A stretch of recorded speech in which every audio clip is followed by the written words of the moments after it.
The Trauma Code Heroes on Call mengisahkan Baek Kang Hyuk, seorang ahli bedah trauma berpengalaman yang datang ke rumah sakit Universitas Hankuk untuk membangun kembali pusat trauma yang hampir tidak berfungsi. 도착하실 겁니다. Dengan pengalaman dari berbagai zona konflik, ia memimpin tim medis menghadapi kasus-kasus paling kritis.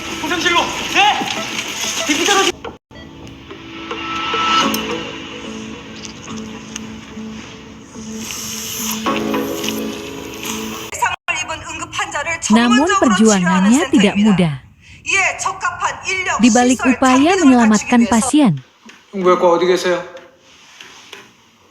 ia harus menghadapi birokrasi rumah sakit, keterbatasan anggaran, dan konflik kepentingan yang seringkali menghambat pelayanan medis.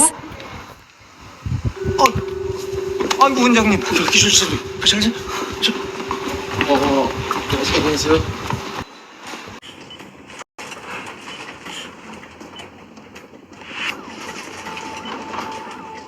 다 출발합시다. 우리는 끝. 다음은 배. 환자를 전문적으로 치료하는 센터입니다. Tokoh pertama bernama Baek Kang Hyuk yang menjabat sebagai kepala tim trauma berat di Rumah Sakit Universitas Hankuk, Korea Selatan. Nah, kalau lihat Baek Kang Hyuk ini kayak galak tapi keren sih.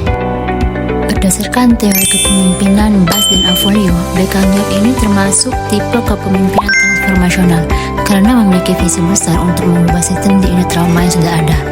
Nah, dia juga sangat task-oriented karena memiliki fokus utama untuk menyelesaikan tugas dan menyelamatkan pasien.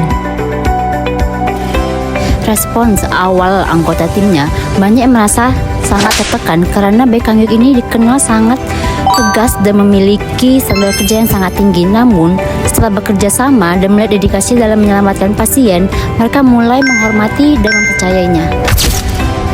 Tokoh kedua adalah Choi Jae-eun. Sebagai direktur rumah sakit, ia menunjukkan gaya kepemimpinan yang lebih berorientasi pada kerjasama dan dukungan terhadap anggota tim.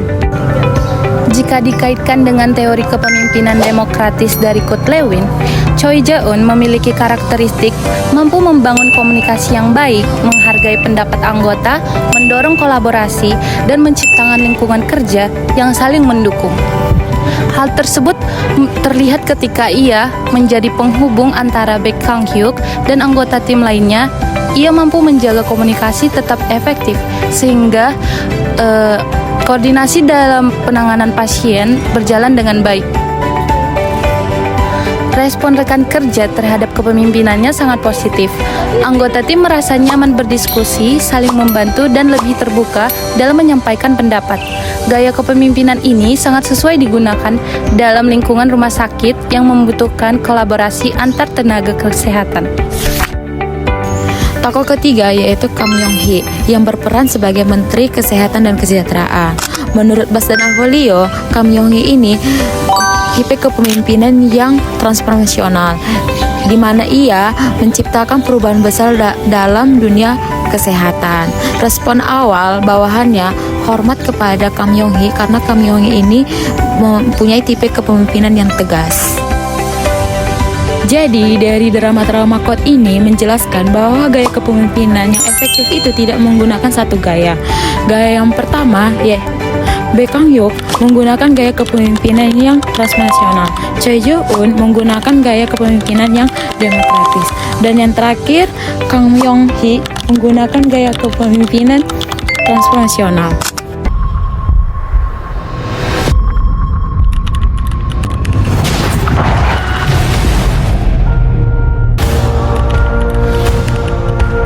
We've been ordered to cross waters that no American sub has ever crossed before. Submerge the ship.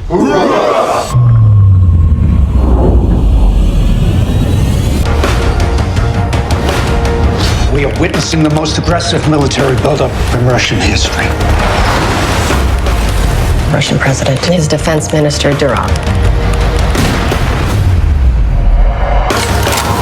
On the ground. Captain, waiting orders. We're going in with 4 of our boys and get 1 Russian president. We need a local navigator. I risked my men. I risked my ship because it was the right thing to do. This is about our future. If we don't pull this off, It's gonna be World War III. Court-martial. Then it's my job to keep you alive long enough so you can testify. Torpedoes in the water! Ship ready! Solution ready! Weapon ready! 5 seconds, sir. Fire!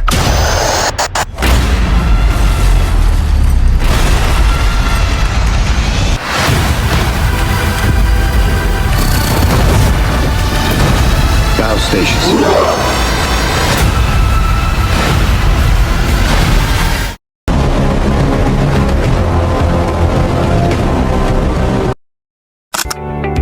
Halo semuanya, dalam video kali ini kita akan menganalisis sebuah film, yaitu film Hunter Killer dari sudut pandang psikologi kepemimpinan dengan menganalisis gaya kepemimpinan dari 3 tokoh utama dan juga respon pengikutnya.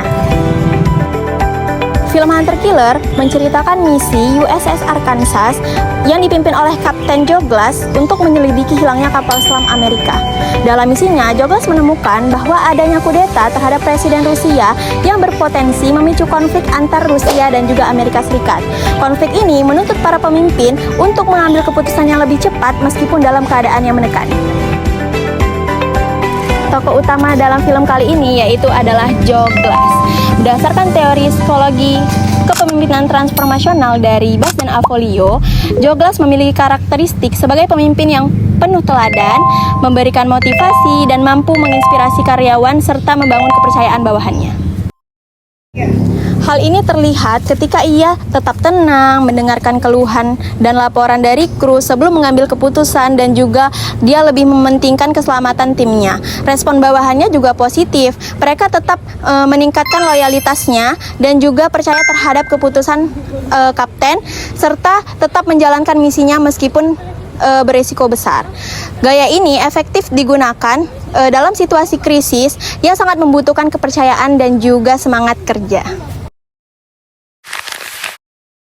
Tokoh yang kedua adalah Admiral Charles Donegan yang memimpin pengambilan keputusan dari Pusat Komando Amerika. Nah, berdasarkan teori kepemimpinan demokratis dari Carl Lewin, Donegan memiliki karakteristik yang melibatkan anggotanya dalam pengambilan keputusan, mendengarkan pendapat bawahan, serta membangun hubungan dan komunikasi dua arah dari para anggotanya. Hal ini terlihat saat rapat strategi ketika Donegan mendengarkan laporan dari intelijen dan masukan dari beberapa pejabat militer. Nah, meskipun keputusan berada di tangannya, namun proses diskusi saat pengambilan keputusan menjadi lebih matang. Respon dari bawahannya juga positif, mereka aktif memberikan informasi dan merasa pendapatnya ini dihargai. Nah, gaya kepemimpinan demokratis ini cocok digunakan saat organisasi menghadapi masalah yang kompleks dan membutuhkan koordinasi dari berbagai pihak. Tokoh yang ketiga adalah Kapten Sergei Andropov. Kapten Sergei Andropov menunjukkan kepemimpinan autentik yang didasarkan oleh teori Luhans dan Avolio. Kenapa? Karena Kapten Sergei Andropov itu menunjukkan karakteristik berupa integritas, lalu konsisten terhadap nilai moral, dan mengutamakan kepentingan negara di atas kepentingan pribadinya. Hal ini terlihat ketika ia memutuskan untuk bekerja sama dengan Joe Glass dalam misi menyelamatkan Presiden Rusia dan mencegah terjadinya peperangan. Keputusan ini memutuskan keberanian yang besar untuk melakukan hal yang benar meskipun memiliki resiko yang besar. Respon bawahannya menunjukkan kepercayaan terhadap kepemimpinannya. Mereka melihat bahwa setiap keputusan yang diambil melalui pertimbangan yang rasional dan pastinya memiliki tujuan yang jelas. Sebagai kesimpulan dari film Hunter Killer menunjukkan bahwa setiap situasi itu memiliki gaya kepemimpinannya yang berbeda-beda. Seperti Joe Glass menunjukkan kepemimpinan transformasional, lalu Donegan itu menunjukkan kepemimpinan demokratis, dan yang terakhir tadi ada Sergei yang menunjukkan kepemimpinan autentik. Nah, berdasarkan ketiga gaya kepemimpinan tersebut, itu sama-sama efektif dikarenakan sesuai dengan kondisinya dan mendapatkan kepercayaan dari para pengikutnya atau dari para bawahannya.